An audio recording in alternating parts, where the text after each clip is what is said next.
You are now tuned in to Not Without Alonzo. I don't want to seem like I'm a hater, because I'm not really a hater.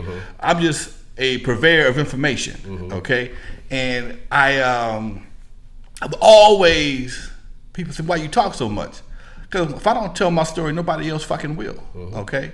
Nobody knows how deep I am in this hip hop game, this West Coast hip hop game. Not because I'm not a rapper, I'm not a singer, I'm not a big time label owner. But I've done played so many roles in this game. I played the cool Herc role, playing in the park, DJing in the park. I played the Don Cornelius role, owning a nightclub. I played the Barry Gordy role, owning the label. I played the fucking James Brown role, owning my own label and setting the precedent for everybody else behind me. Up until then, nobody was checking for trying to be in a group and own the label till Alonzo did it.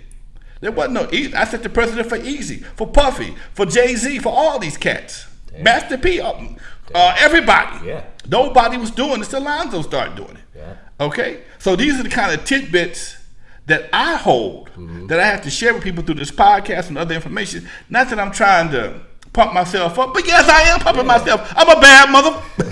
Shut your mouth. I'm monetized. I can't cuss like I used to. I'm monetized now, so you know what I want to say. But you too, peace, baby.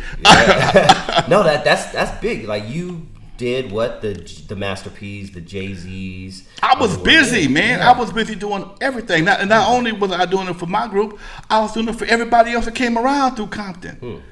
You know, I hear stories about my studio man. You was where? You did the what? Yeah, I did it. Toddy T. You know, DJ Pooh. Oh, one of my interviews is Def Jeff. I got to get with him. No. Me and Def Jeff is boys. Dude, that's going to be sick. Okay? Wow. Me and Def Jeff is boys. What happened? He's in Atlanta. He's doing music right now in Atlanta. Okay. Because he was on the We're All in the Same Gang. He had a cool album. Yeah. Damn. Super cool dude, man. Yeah, Def Jam. So when I look at all the people that I've affected, okay, and everybody else knows, but the people around me never tell the story, man. And I don't, it just befuddles the shit out of me. I can say shit. Befuddles the shit out of me. Why my people, the three main people that were with Lonzo, Dr. Dre, Yella, and even Unknown, don't talk about World Class Wrecking Crew. Don't talk about our legacy. Yeah. Unknown has his own reasons. It's nothing to do with far as being ashamed. He talks about it all the time. He just won't do it on camera. Yella and Dre don't mention it. Okay, so it's Lonzo and clientele carrying the World Class Wrecking Crew flag. Damn. Okay, we carrying the Eve After Dark flag, the World Class Wrecking Crew flag, not to mention all the other flags that I carry by myself, because when nobody else tell me carry them some bitches. So it's like that. And the last thing I want to do is check up out of here and all my stories and all my history go with me. That's why I record everything I possibly can. And I tell you to do the same thing. If you got a story, you got any kind of story, you don't wait for somebody to tell you a story, because they don't care. But be surprised who does. That's why y'all watch this channel. Yeah, man. Dude, I'm telling, channel's blowing up, man. Yeah. That's why y'all watch this channel. Y'all do care. Yeah, they do. They want to hear these stories, because like you said, when you pass, hopefully it's 50 years from now or whatever. But I'm shooting for 100. Yeah, there we go. That's what I like. And nowadays you probably will get there. I'm trying to get to 100, okay? Yeah. But yeah, nobody's going to tell your story like you can tell your story. So I'm so glad that we're doing this, dude.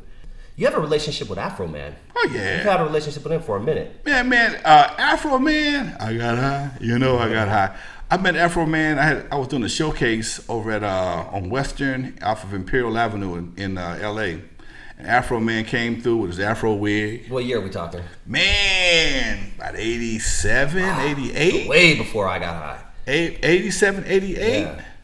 I got video of Afroman performing in the show.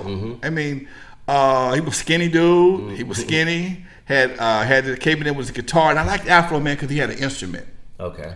It was a 6-string guitar. He only had 4 strings on it. But it was a 6-string guitar, and he played, do his little plucking.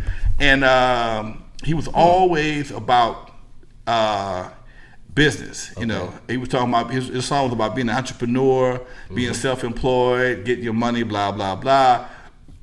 And that was always his thing. And in fact, I ran across some tapes of him on one of my old unreleased albums. Damn. I got a couple of Wrecking Crew albums without Dre and Yella, of course. That I never released. We recorded them, and they never got released. And Afroman's on one of the tracks. and I got commercials with Afroman. Me and Afroman, I just talked to Afroman last week. We still cool. I mean, these are the guys that no matter what they do, they always got love for Alonzo because they understand if it wasn't for Alonzo being there in the beginning, man, I don't know what I was gonna do. Yeah. Okay. Yeah. And this is why all the guys from N.W.A, the guys from Sound Control Mob, everybody. I mean, a lot of these cats, they still got a lot of love for me, man. Yeah. And it's just amazing the guys that I did the most for and benefited the most from my efforts don't really talk about that. Damn, that's cold, man. That's crazy. So Afroman, that Because I Got High song came out in like the early 2000s. He's been doing this thing. He been doing it for a while, but he took care of his business though, man. Okay. He did a publishing deal, got a check by Yay Big, and moved back to Mississippi and been kicking it ever since. So he owns Because I Got High. Man. I was watching what's that movie with Damon Wayans, the television show. Oh, okay. Not the Wayans show? No, the one that did from Danny Glover and Lethal Weapon. Lethal Weapon. Oh, okay. And the first thing his son was sitting in the pool, lollygagging, and here it come. I got high. Damn. You know I got high. Like, damn. Ding, ding, I ain't ding, mad at money. him, man. Oh, I'm man. not mad at him.